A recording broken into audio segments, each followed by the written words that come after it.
പിന്നെ അതവനെ കൊന്നതാണെന്നുള്ളത് തന്നെ എനിക്കിപ്പോഴും എനിക്ക് പറയാനുള്ളത്. CBI അന്വേഷിച്ചിട്ടൊന്നും കണ്ടുപിടിക്കാൻ പറ്റിയില്ല അവർക്ക്. ആര് ചാവുന്നു ആരെ കൊല്ലുന്നു എന്നുള്ളതൊന്നും അല്ലല്ലോ അവരുടെ പ്രശ്നം. അവർക്ക് അവരുടെ കാര്യം നടക്കണം. ഇപ്പോൾ 3 കിലോ സ്വർണ്ണമെന്ന് പറഞ്ഞാൽ എത്രയോ ലക്ഷം രൂപ വരുമല്ലോ. അത് എടുത്തുകൊണ്ട് പോയിന്നല്ലേ പറയണം. അത് പിടിക്കാൻ പറ്റിയിട്ടില്ലല്ലോ പോലീസിന്. ഇല്ല മരണശേഷം ഉണ്ടായി. കാരണം ഇവനെ ATM കവർച്ചയിൽ പിടിച്ചെന്ന് പറഞ്ഞുകൊണ്ട് അവിടെ നമ്മൾ അന്വേഷിച്ചു ഇവനെ ആരാണോ എന്താണ്. അപ്പോൾ ഈ ATM കവർച്ചയിൽ ഇവൻ കൂട്ടുനിന്നു. അതിനുശേഷം ഒരു വീട് കുത്തിപ്പൊളിച്ച് അതിനകത്ത് എന്തോ ഒരു പ്രശ്നമൊക്കെ ഉണ്ടായി എന്നറിഞ്ഞു. ഇതൊക്കെ തന്നെ അവനാൾ ക്രിമിനലാണെന്ന് ആണ്. നിങ്ങൾ മറ്റേ ചാനലിൽ കൂടി അറിഞ്ഞു, മീഡിയ കൂടി അറിഞ്ഞു ഇങ്ങനെ അറസ്റ്റിലായിരുന്നു. അതല്ലാതെ വേറെ ഇൻഫർമേഷനൊന്നുമില്ല. പിന്നെ അതവനെ കൊന്നതാണെന്നുള്ളത് തന്നെ എനിക്കിപ്പോഴും എനിക്ക് പറയാനുള്ളത്. CBI അന്വേഷിച്ചിട്ടൊന്നും കണ്ടുപിടിക്കാൻ പറ്റിയില്ല അവർക്ക്.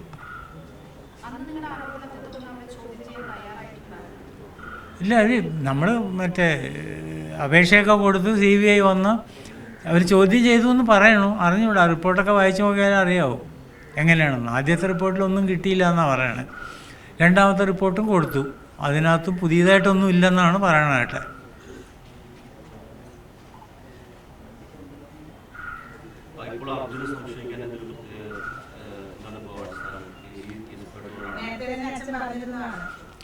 അല്ല, അടുത്തെന്ന് പറഞ്ഞാൽ അവൻ അവരുടെ കൂടെ ഡ്രൈവറായിട്ട് നടന്നിരുന്നതല്ലേ.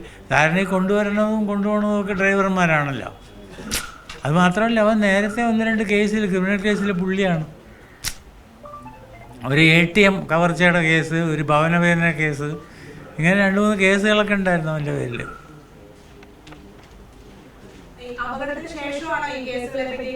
അത്രേ ഉള്ളൂ, അതിന് മുമ്പല്ല.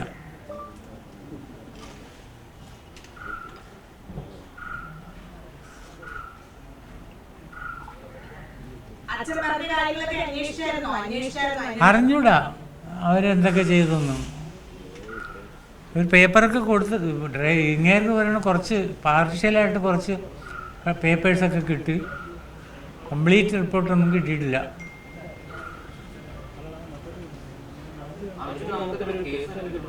കൊടുത്തിട്ടുണ്ട്. MACT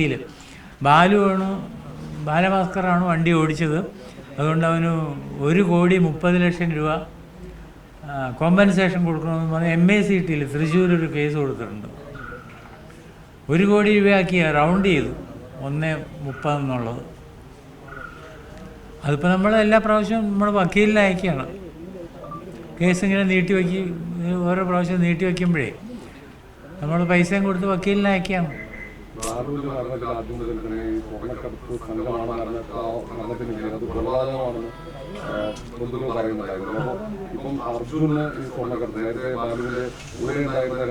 അതെ, 2 പേരുണ്ടായിരുന്നു. അവരുടെ ഡ്രൈവർ ഇവനായിരുന്നു. അപ്പോഴും ഈ അർജുനൻ തന്നെയായിരുന്നു അവരുടെ കൂടെ. വിഷ്ണു എന്നും പറഞ്ഞ ഒരുത്തനുണ്ടായിരുന്നല്ലോ. അവൻ ഈ സൺ ഹോംസ് എന്നും പറഞ്ഞുകൊണ്ടൊരു റിയൽ എസ്റ്റേറ്റുകാരുണ്ട്, അവിടെ വർക്ക് ചെയ്തിരുന്നതാണ്.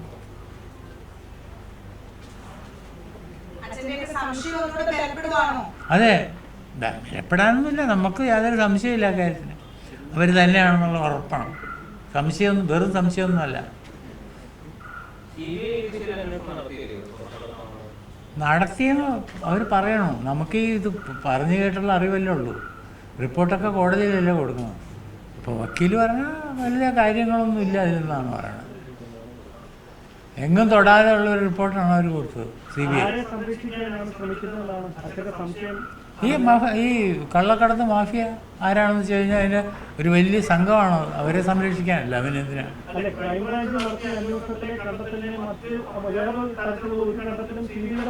ഉണ്ടായിട്ടില്ല, വഴങ്ങിയെന്ന് തന്നെ വേണം പറയാൻ. അതാണല്ലോ അതിൻ്റെ തന്നെ.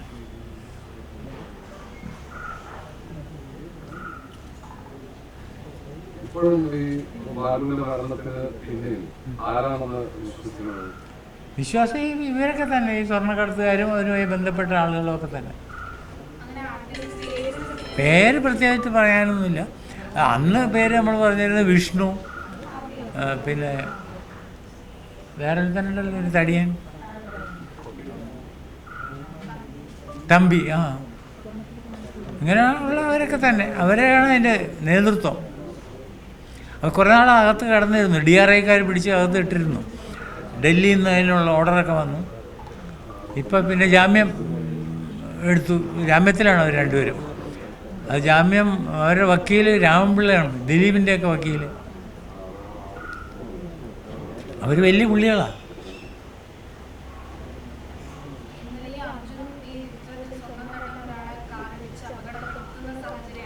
ആ അതെ അതെ, അവർ ഏർപ്പാടുന്നതാണല്ലോ. ആര് ചാവുന്നു ആരെ കൊല്ലുന്നു എന്നുള്ളതൊന്നും അല്ലല്ലോ അവരുടെ പ്രശ്നം. അവർക്ക് അവരുടെ കാര്യം നടക്കണം. ഇപ്പോൾ 3 കിലോ സ്വർണം എന്ന് പറഞ്ഞാൽ എത്രയോ ലക്ഷം രൂപ വരുമല്ലോ. അതെടുത്തുകൊണ്ട് പോയി എന്നല്ലേ പറയണം. അത് പിടിക്കാൻ പറ്റിയിട്ടില്ലല്ലോ പോലീസിന്. അതൊക്കെ തന്നെ അവരുടെ പണി, സ്ഥിരം പണി. എന്ത് കിട്ടിയാലും കൊണ്ടുപോകും. സ്വർണ്ണമാണ് കുറേ കൂടി വില കൂടിയൊരു മെറ്റൽ. അത് കൊണ്ടുപോയി വിൽക്കാനും എളുപ്പമായിരിക്കും. അവർക്ക് അതിനുള്ള ഔട്ട്ലെറ്റൊക്കെ കാണുമായിരിക്കും.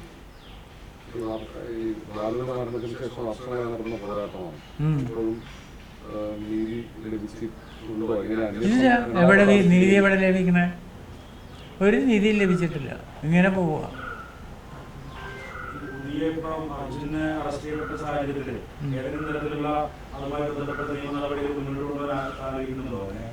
നോക്കണം എന്താണെന്ന്. നമുക്ക് ഇപ്പോൾ രണ്ടാമതൊരു റിപ്പോർട്ട് കൊടുത്തിട്ടുണ്ട് CBI.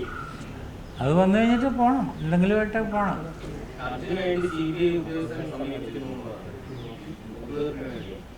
അന്ന് അനന്തകൃഷ്ണൻ എന്ന് പറഞ്ഞ ആൾ. കാരണം ആ ഒറിജിനൽ കേസ് പിൻവലിക്കാമെങ്കിൽ ഈ MA CTയുടെ കേസ് പിൻവലിക്കാമെന്ന് പറഞ്ഞു അനന്തകൃഷ്ണൻ. ഓഫ് അങ്ങനെ പറഞ്ഞു, നമുക്ക് പിൻവലിപ്പിക്കാം, കുഴപ്പമൊന്നുമില്ല എന്ന് പറഞ്ഞു. ആദ്യത്തെ അത് തന്നെ കേസ് പിൻവലിക്കണം. ഞാൻ പറഞ്ഞ അത് വേണ്ട, നടക്കട്ടെ എന്ന് തന്നെ പറഞ്ഞു.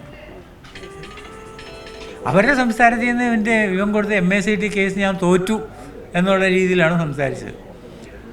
തോറ്റു എന്ന് പറഞ്ഞാൽ ബാലു ഡ്രൈവ് ചെയ്തു, അതിന് കോമ്പൻസേഷൻ ഞാൻ കൊടുക്കണം. ഇൻഷുറൻസ് കമ്പനിയല്ല, ഞാൻ കൊടുക്കണം. 1,30,00,000 രൂപയാണ് അതിനകത്ത് പറഞ്ഞത്. അത് റൗണ്ട് ചെയ്ത് 1 കോടി കൊടുത്താൽ മതി. അത്ര ഒരു കൺസെഷൻ ചെയ്തു.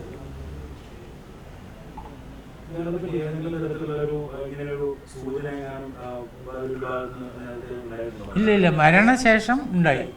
കാരണം ഇവനെ ATM കവർച്ചയിൽ പിടിച്ചെന്ന് പറഞ്ഞുകൊണ്ട് അവിടെ നമ്മൾ അന്വേഷിച്ചു ഇവനെ ആരാണ് എന്താണ്. അപ്പോൾ ഈ ATM കവർച്ചയിൽ ഇവൻ കൂട്ടുനിന്നു, കവർന്നു.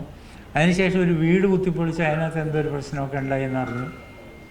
ഇതൊക്കെ തന്നെ അവരാൾ ക്രിമിനലാണെന്ന് അവിടെയുള്ള പലരും പറഞ്ഞു. ഈ അർജുനൻ പലതരത്തിലും.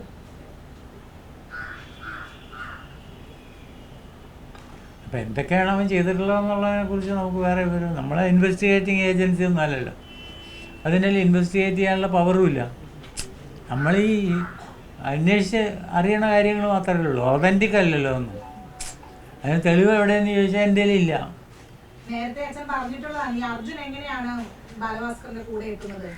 എത്തുന്നതെന്ന് പറഞ്ഞാൽ അവൻ ഈ പിന്നെ പൂന്തോട്ടം എന്നും പറഞ്ഞുകൊണ്ട് ഒരു ആയുർവേദ ആശുപത്രി ചെർപ്പളശ്ശേരിയിലുണ്ട്. അവിടുത്തെ ഡോക്ടർ രവീന്ദ്രൻ്റെ അനന്തരവനാണ് ഈ അർജുനൻ എന്ന് പറയുന്നത്. അനന്തരവൻ എന്ന് പറഞ്ഞാൽ പെങ്ങളുടെ മകൻ. അപ്പോൾ ഇവൻ അവിടെ ചികിത്സയ്ക്കൊക്കെ പോയി അവരോട്ടൊക്കെ കമ്പനിയായി. അങ്ങനെയാണ് ഇവൻ ബാലുവിൻ്റെ അടുത്ത് എത്തിയതെന്നാണ് പറയണത്. അത് കഴിഞ്ഞ് വിഷ്ണു എന്ന് പറഞ്ഞ റിയൽ എസ്റ്റേറ്റുകാരനുണ്ടല്ലോ, ഈ അവിടുത്തെ അവരുടെ എംപ്ലോയി ആയിരുന്നു കുറേ കാലം. അങ്ങനെയൊക്കെ ഇപ്പം ഏതായാലും അറസ്റ്റിലാണെന്ന് പറയണം. അത് ഈ പറഞ്ഞു കേട്ട അറിവല്ലേ ഉള്ളൂ നമുക്ക്. ഇപ്പം നിങ്ങളുടെ മീഡിയ വഴിയുള്ള റിപ്പോർട്ട് മാത്രമേ നമുക്ക് അറിഞ്ഞുള്ളൂ. അതിന് തെളിവൊക്കെ ചോദിച്ചാൽ എനിക്ക് അറിഞ്ഞൂടാ അറസ്റ്റിലാണോ ഇല്ല. ഒരു സ്പെസിഫിക് ആയിട്ടൊരു തെളിവ് കിട്ടിയിട്ടുണ്ട്, ഇയാളിങ്ങനെ സ്വർണ്ണക്കടത്തിന്റെ ഭാഗമാണെന്ന് മനസ്സിലായിട്ടുണ്ട്. ഇത് CBI-യോട് കൂടുതൽ കാര്യങ്ങൾ അന്വേഷിക്കുന്നതിനൊക്കെ ആവശ്യപ്പെടാൻ കഴിയില്ല? ചെയ്യണം. അത് വക്കീലൊക്കെ ആലോചിച്ച് ചെയ്യും. അവർ അവർ അന്വേഷിക്കില്ല എന്നുള്ളത് വേറെ കാര്യം. അതിനുള്ള കടലാസ് കൊടുക്കും.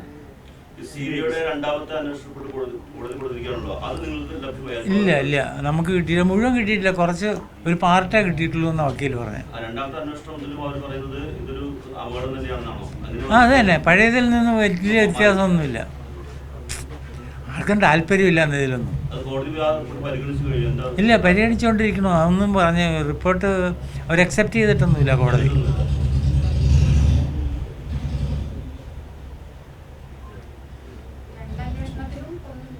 ഇല്ല എന്ന് പറയണോ? ഇപ്പം നമുക്കെന്ത് പറയാൻ പറ്റും? പക്ഷെ ഉണ്ടെന്നുള്ളത് ഉറപ്പാണ്, നമ്മൾ വിശ്വസിക്കുന്നു. മനസ്സ് പറയണോ ഉണ്ടെന്ന്. അച്ഛൻ മനസ്സിലാക്കിയ കാര്യങ്ങൾ വെച്ച് ബാലുവിനെ അവരിങ്ങനെ ടാർഗറ്റ് ചെയ്തിട്ടുണ്ടെങ്കിൽ, ലക്ഷ്യം വെച്ചിട്ടുണ്ടെങ്കിൽ അതിന്റെ ഒരു കാരണം എന്താണെന്നാണ് ഇതുവരെയുള്ള ഒരു കാരണം? അവർക്ക് ഒരാളെ മറ്റേ പൈസ വേണം. ഇവൻ്റെ കാശ് ഉണ്ടായിരുന്നു. ആ കാശൊക്കെ ഓരോരുത്തർ വിഷ്ണു തന്നെ CBI സ്റ്റേറ്റ്മെൻറ്റ് കൊടുത്തേക്കണം 50 ലക്ഷം രൂപ വാങ്ങിച്ചിട്ടുണ്ട് ബാലുവിൻ്റെ അടുത്ത് നിന്ന്. അത് 50 എത്രയാണോ? അതേപോലെ തന്നെ പൂന്തോട്ടത്തിലുള്ള അവരും ഒരുപാട് കാശൊക്കെ വാങ്ങിച്ചിട്ടുണ്ട്. കടമായിട്ടായിരിക്കും. അല്ല ഇല്ല, അവർ പറഞ്ഞത് ലക്ഷ്മിക്ക് കൊടുക്കുമെന്നാണ്, അവൻ്റെ ഭാര്യയ്ക്ക് കൊടുത്തോളാം എന്നാണ് വിഷ്ണു ഒക്കെ പറഞ്ഞേക്കണം. നമുക്കൊന്നും കിട്ടിയിട്ടൊന്നുമില്ല, നമ്മൾ ചോദിച്ചിട്ടുമില്ല ആരോടും. ഇല്ല, ലക്ഷ്മിയായിട്ട് യാതൊരു കോണ്ടാക്റ്റും ഇല്ല. അവർ നമ്മളെ ബോയ്ക്കോട്ട് ചെയ്തിരിക്കുകയാണ്. അവർ നമ്മളോട് സംസാരിക്കുമോ, നമ്മൾ അങ്ങോട്ട് വിളിച്ച് അവർ ഫോൺ എടുക്കുമോ, ഒന്നും ചെയ്യില്ല. എന്താണ് കാര്യമെന്ന് അറിഞ്ഞൂടാ. ഇപ്പം നമ്മൾ വിളിക്കാറില്ല അവരെ. അവർക്ക് താല്പര്യമില്ല നമ്മളോട് സംസാരിക്കാനൊന്നും. ഒരിക്കൽ ഞാൻ പോയിരുന്നു അവരുടെ വീട്ടിൽ, അവരുടെ അമ്മ. ആദ്യത്തെ അന്വേഷണം പൂർത്തിയായി, അതിനുശേഷം രണ്ടാമത് നിങ്ങൾ ആവശ്യപ്പെട്ടനുസരിച്ച് കോടതി രണ്ടാമത് പുനരന്വേഷണത്തിൽ എങ്ങനെയാണ് അതിൽ വിശ്വാസം? അല്ല, വിശ്വാസത്തിൻ്റെ കാര്യമില്ലല്ലോ ഇതിനകത്ത്. വിശ്വസിച്ചല്ലേ നമ്മൾ വേണമെന്നൊക്കെ പറയണേ. പക്ഷെ അവർ ഒന്നും കൊടുത്തിട്ട് പുതിയതായിട്ടൊന്നും ഇല്ലെന്നാണ് അറിഞ്ഞത്. നമ്മൾ CBIക്ക് വിശ്വസിക്കുക എന്നുള്ള അല്ലാതെ വേറെ മാർഗം എന്താ ഉള്ളത്? എനിക്കോ നിങ്ങൾക്കോ പോയി അന്വേഷിക്കാൻ പോലുള്ള പവറില്ലല്ലോ.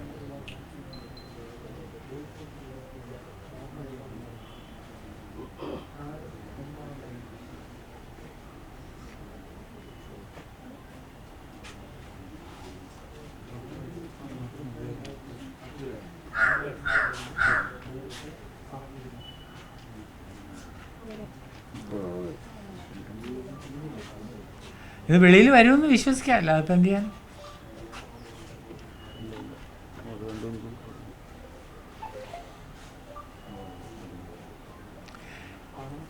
ഇപ്പം നമുക്ക് ഏറ്റവും വലിയ തലവേദന ഈ MACTയുടെ കേസ് 2-3 മാസം കൂടുമ്പോൾ വക്കീലിന് നമ്മുടെ ഒരു വക്കീൽ അവിടെ ഹാജരാവണം. അതൊരു തലവേദനയാണ്, ഒരു കാര്യമില്ല.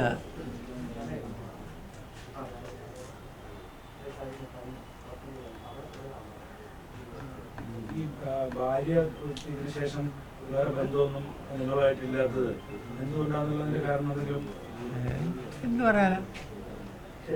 കാരണം പ്രത്യേകിച്ചൊന്നും പറയാനില്ല, വഴക്കൊന്നും ഉണ്ടായിട്ടില്ല ഞങ്ങൾ തമ്മിൽ. ഈ അർജുനുമായിട്ട് എന്തെങ്കിലും പിന്നീട് അവരുമായിട്ട് ബന്ധമുണ്ടെന്നോ അങ്ങനെ എന്തെങ്കിലും? ബന്ധം അവരുടെ അവൻ്റെ അമ്മാവൻ്റെ ഭാര്യ ചെർപ്പളശ്ശേരിയിൽ ആയുർവേദ റിസോർട്ടിലുണ്ട്. അവർ കുറേ നാൾ ഇവിടെ വന്ന് താമസിച്ചിരുന്നു. ഇപ്പം ഉണ്ടോ ഇല്ലയെന്ന് അറിഞ്ഞുകൂടാ. അർജുൻ്റെ അമ്മാവൻ്റെ ഭാര്യ ലത എന്ന മറ്റാണ് അവരുടെ പേര്. അവർ കുറേ നാൾ അവിടെ താമസിച്ചിരുന്നു ബാലിൻ്റെ വീട്ടിൽ, ഇവരുടെ കൂടെ. അപ്പോൾ അന്ന് അന്ന് ഈ തമ്പിയൊക്കെ ആയിട്ട് നമ്മൾക്ക് കോണ്ടാക്റ്റ് ഉണ്ടായിരുന്നു. അപ്പോൾ അവരെ സഹായിക്കാൻ വേണ്ടി വന്നതാണ് എന്നാണ് അന്ന് പറഞ്ഞത് തമ്പിയും വിഷ്ണുവൊക്കെ. അറിഞ്ഞൂടാ, നമ്മളോട് എതിർപ്പ് വരേണ്ട കാര്യമില്ല അവർക്ക്. പക്ഷേ വലിയ കോണ്ടാക്റ്റ് ഒന്നുമില്ല. പക്ഷെ ഞങ്ങൾ തമ്മിൽ ടേംസ് മോശമൊന്നുമില്ല, അവരുടെ സംസാരമോ വഴക്കോ ഒന്നും ഉണ്ടായിട്ടില്ല.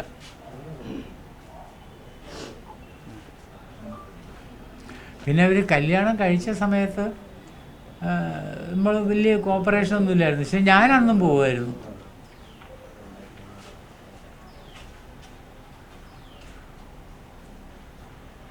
അവരാണ് കോപ്പറേറ്റ് ചെയ്യാത്തത്. കാരണം ബാലുവിൻ്റെ പൈസ നമ്മൾ വാങ്ങിച്ചു കൊണ്ടുപോകുന്നുള്ള പേടി, അത്ര വേറെ ഒന്നുമില്ല. പിന്നെ ഇപ്പോൾ ഇവർക്ക് ഒരുപാട് രൂപ കിട്ടിയെന്ന് പറഞ്ഞു കേട്ടു, ഇൻഷുറൻസിൻ്റെയൊക്കെ. അത് നമ്മൾ ക്ലെയിം ചെയ്യാനൊന്നും പോയൊന്നുമില്ല. ഇൻഷുറൻസ് കമ്പനിക്കാരൻ വന്ന് ചോദിച്ചു, നിങ്ങൾക്ക് എന്തെങ്കിലും ഒബ്ജക്ഷൻ ഉണ്ടോ അവർക്ക് കൊടുക്കുന്നത്? ഞാൻ പറഞ്ഞു, നമുക്കെന്തോ ഒബ്ജക്ഷൻ? നിങ്ങൾ നിയമം അനുസരിച്ച് ചെയ്തു, അവർക്ക് കൊടുക്കാനുള്ളതാണെങ്കിൽ കൊടുക്കണം, നമുക്ക് കിട്ടിക്കോട്ടെ, നമുക്കതിൽ എതിർപ്പൊന്നുമില്ല എന്ന് പറഞ്ഞു. അങ്ങനെ എത്ര രൂപ കിട്ടി? ഒരു പോളിസി തന്നെയാണ്ട് 1,12,00,000 രൂപയെ 22 ലക്ഷം രൂപ മറ്റോ ഒരൊറ്റ പോളിസിയിൽ കിട്ടി. പിന്നെ ഇരട്ടി പൈസയാണല്ലോ ആക്സിഡൻറ്റിന്. അവർക്ക് ഒരുപാട് രൂപ കിട്ടിയിട്ടുണ്ടെന്നാണ് അറിവ്. എത്രയുണ്ടെന്നൊന്നും നമ്മൾ അന്വേഷിച്ചില്ല, അറിഞ്ഞും കൂടാ. പക്ഷെ നമ്മളോട് പറഞ്ഞിട്ടുമില്ല അവർ. അതിൻ്റെയൊക്കെ പുറകിൽ ഈ വിഷ്ണുവിൻ്റെയൊക്കെ പുറകിൽ നടക്കണമെന്നാണ് പറഞ്ഞത്, പൈസ വാങ്ങിക്കാനും കൊടുക്കാനും ഒക്കെ. കാരണം ഇവർക്ക് ഈ KSF-യിൽ കുറേ രൂപ അടപ്പുണ്ടായിരുന്നു എൻ്റെ, അതൊക്കെ അവനാണ് വന്ന് വാങ്ങിച്ചുകൊണ്ട് പോയത്, വിഷ്ണു.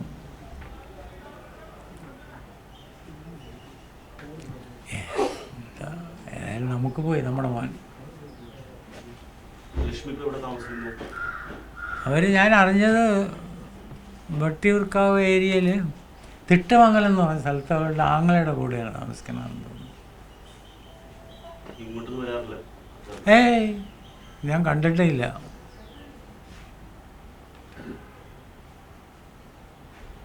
അവർക്ക് താല്പര്യമില്ലെങ്കിൽ വേണ്ട, നമ്മൾ പിന്നെ നിർബന്ധിക്കേണ്ട കാര്യമൊന്നുമില്ലല്ലോ. കാരണം വേറെ കോണ്ടാക്റ്റിന് സ്കോപ്പൊന്നുമില്ലല്ലോ. ഞാൻ പോയില്ലേ, പിന്നെ എന്ത് കാര്യം ഇരിക്കണേ? പിന്നെ അവർക്ക് നമ്മുടെ ഹെൽപ്പ് ആവശ്യമുണ്ടെങ്കിൽ നമ്മളെ കോണ്ടാക്ട് ചെയ്യണമെന്ന് ഞാൻ അന്നേ പറഞ്ഞിരുന്നു. കോണ്ടാക്ട് ചെയ്തില്ല. നമ്മളെ കൊണ്ട് എന്തെങ്കിലും ഹെൽപ്പ് ആവശ്യമുണ്ടെങ്കിൽ പറയണം, വിളിക്കണം എന്നൊക്കെ പറഞ്ഞിരുന്നു ഞാൻ. അതിലൊന്നും താല്പര്യമില്ലായിരിക്കും അവർക്ക്, അതുകൊണ്ട് വിളിച്ചില്ല.